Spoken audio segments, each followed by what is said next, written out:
रामचन्द्राय जनकराजजामनोहराय मामकाभीष्टदाय महितमङ्गलम्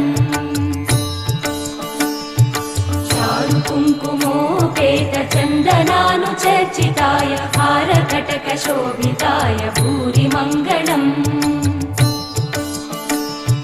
विमलरूपाय विविधवेदान्तवेद्याय सुजनचित्तकामिताय सुभगमङ्गलम् रामदासमृदुलहृदय तामरसनिवासाय स्वामि भद्रगिरिवराय दिव्यमङ्गलम्